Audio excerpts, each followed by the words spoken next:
Good morning, brothers and sisters. Bom dia, irmãos e irmãs. Em 1897, o jovem David O'Mackey parou diante de uma porta com um folheto na mão. Sendo um missionário em Stirling, na Escócia, ele já havia feito isso muitas vezes antes. Mas, naquele dia, uma senhora muito abatida abriu a porta e se pôs diante dele. Ela estava mal vestida e tinha o rosto magérrimo e os cabelos desarrumados. Ela pegou o folheto que o Elder Mackey lhe ofereceu e disse 6 palavras que ele jamais esqueceria. Será que isso me compra pão? Aquele encontro deixou uma impressão duradoura no jovem missionário. Mais tarde ele escreveu: daquele momento em diante, compreendi mais profundamente o que a Igreja de Cristo deveria ser e o que ela é. Uma igreja interessada na salvação física do homem. Deixei aquela porta sentindo que aquela mulher, com tamanha amargura no coração contra os homens e contra Deus, não estava em condições de receber a mensagem do Evangelho. Ela precisava de auxílio material e não havia em Stirling, pelo que pude descobrir, nenhuma organização que lhe pudesse oferecer isso. Poucas décadas depois, o mundo se angustiou sob o fardo da Grande Depressão. Foi naquela época, em 6 de abril de 1936, que o presidente Heber J. Grant e seus conselheiros, J. Reuben Clark e David O'Mackey, anunciaram o que mais tarde viria a ser conhecido como o Programa de Bem-Estar da Igreja. 2 semanas depois, o Elder Melvin J. Ballard foi nomeado como o primeiro presidente e Harold B. Lee como o primeiro diretor administrativo do programa. Não foi um empreendimento comum, embora o Senhor tenha chamado pessoas extraordinárias para administrá-lo. O presidente J. Reuben Clark deixou bem claro que o estabelecimento do sistema de bem-estar veio por revelação do Espírito Santo ao presidente Grant. E ele tem sido administrado desde aquela época por meio de revelações semelhantes que foram dadas aos irmãos encarregados do programa. O comprometimento dos líderes da igreja com a tarefa de aliviar o sofrimento humano foi firme e irrevogável. O presidente Grant queria um sistema que auxiliasse as pessoas e cuidasse delas, não importando os custos. Ele disse que chegaria ao ponto de suspender os seminários, de interromper o trabalho missionário por algum tempo ou até fechar os templos, mas não deixaria as pessoas passarem fome. Eu estava ao lado do presidente Gordon B. Hinckley em Manágua, Nicarágua, quando ele falou para 1.300 membros da igreja que tinham sobrevivido a um furacão devastador que ceifou mais de 19.000 vidas. Enquanto a igreja tiver recursos, disse o presidente Hinckley, não deixaremos que passem fome ou que fiquem sem ter o que vestir ou se abrigar. Faremos tudo o que pudermos para auxiliar-os da maneira que o Senhor determinou que fosse feito.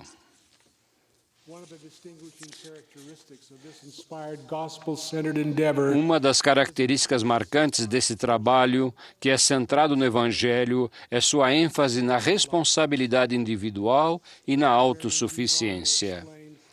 O presidente Marion G. Romney explicou: muitos programas foram criados por pessoas bem intencionadas para auxiliar os necessitados. Contudo, muitos desses programas foram elaborados com o objetivo de curto prazo de ajudar as pessoas,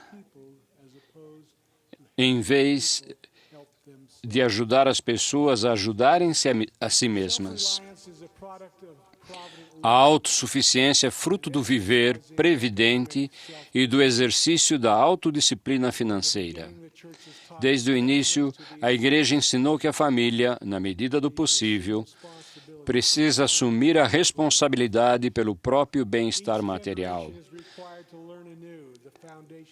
É primordial que cada geração aprenda de novo os princípios fundamentais da autossuficiência, evitar dívidas, implementar os princípios da frugalidade, preparar-se para tempos difíceis, ouvir e seguir as palavras dos oráculos vivos, desenvolver disciplina para distinguir necessidades de desejos, e então viver segundo esses princípios. O propósito, as premissas e os princípios que fortalecem nosso trabalho de cuidar do pobre e do necessitado se estendem muito além dos limites da mortalidade. Esse trabalho sagrado não apenas beneficia e abençoa os que sofrem ou passam necessidades. Como filhos e filhas de Deus, não podemos herdar plenamente a vida eterna sem estarmos completamente investidos do cuidado de outros enquanto estamos aqui na Terra. É na benevolente prática do sacrifício e da doação pessoal a outros que aprendemos os princípios celestiais do sacrifício e da consagração. O grande rei Benjamim ensinou que um dos motivos pelos quais dividimos o que temos com os pobres e lhes oferecemos auxílio é para que possamos reter a remissão de nossos pecados dia a dia e andar sem culpa perante Deus. Desde a fundação do mundo, as sociedades justas sempre foram tecidas com os fios dourados da caridade. Ansiamos por um mundo pacífico e por comunidades prósperas. Oramos por uma sociedade bondosa e virtuosa, na qual a iniquidade seja abolida e prevaleçam a virtude e a retidão.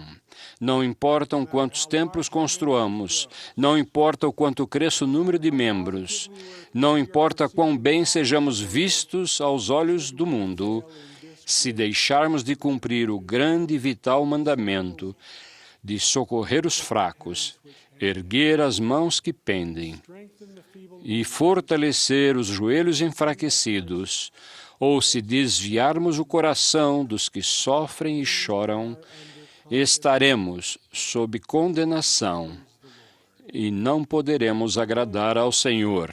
E a esperança jubilosa de nosso coração estará sempre distante. Em todo o mundo, 27 mil bispos procuram os pobres para atender suas necessidades. Cada bispo é auxiliado por um conselho de ala formada por líderes do sacerdócio e das auxiliares, incluindo uma dedicada presidente da Sociedade de Socorro. Elas podem apressar-se em auxiliar o estrangeiro, deitar azeite e o vinho no coração ferido do aflito e secar as lágrimas do órfão e fazer o coração da viúva rejubilar. O coração dos membros e líderes da Igreja do mundo inteiro está sendo influenciado positivamente e guiado pelas doutrinas e pelo divino espírito de carinho e amor ao próximo. Um líder do sacerdócio na América do Sul estava preocupado com a fome e a pobreza dos membros de sua pequena estaca. Não querendo deixar que as crianças passassem fome, ele procurou um terreno livre e organizou o sacerdócio para cultivá-lo e semeá-lo. Encontraram um velho cavalo, atrelaram a ele o arado primitivo e começaram a trabalhar o solo. Mas antes que pudessem terminar, aconteceu uma tragédia e o velho cavalo morreu. Em vez de deixar que seus irmãos e irmãs passassem fome, os irmãos do sacerdócio atrelaram o velho arado às próprias costas e o puxaram ao longo do terreno implacável. Literalmente, tomaram sobre si o jugo do sofrimento e da carga de seus irmãos e irmãs. Um episódio da minha história da história da minha própria família exemplifica o compromisso de cuidar dos necessitados. Muitos ouviram falar das companhias de carrinho de mão Willie e Martin e de como aqueles fiéis pioneiros sofreram e morreram ao enfrentar o gélido inverno e as condições debilitantes de sua jornada para o oeste. Robert Taylor Burton, um dos meus trisavós, foi um daqueles a quem Brigham Young pediu que fossem resgatar aqueles santos queridos e aflitos. A respeito daquela ocasião, vovô escreveu em seu diário: "A neve está bem alta e muito gelada. Faz tão frio que não conseguimos nos mover. O termômetro marca 24 graus abaixo de zero. Estava tão frio que as pessoas não conseguiam viajar. Foram distribuídos mantimentos para salvar a vida dos santos aflitos, mas, apesar de tudo o que eles puderam fazer, muitos foram enterrados à beira do caminho." Quando os santos resgatados atravessaram uma parte da trilha que passava pelo desfiladeiro de Echo Canyon, vários carroções pararam para ajudar na chegada de um bebê, uma menina.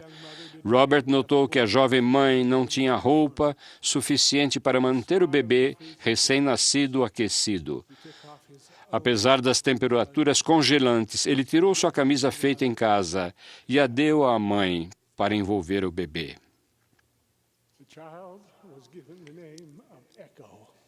A criança recebeu o nome de Echo Squires, em lembrança do local e das condições de seu nascimento.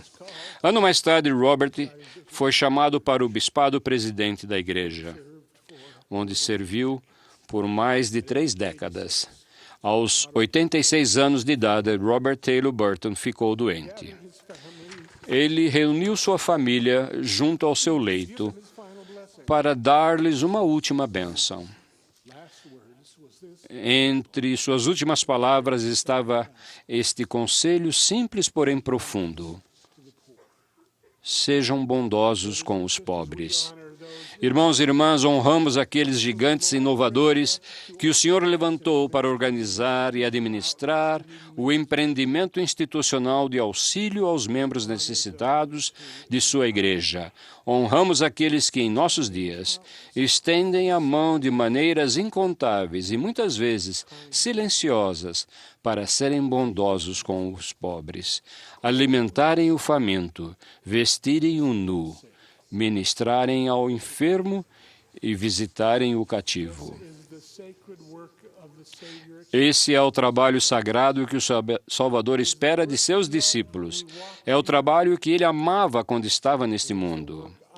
É o trabalho que sabemos que o veríamos fazendo se estivesse entre nós hoje.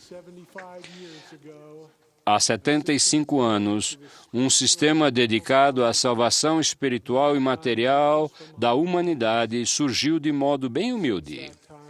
Desde aquela época, ele enobreceu e abençoou a vida de dezenas de milhões de pessoas no mundo todo.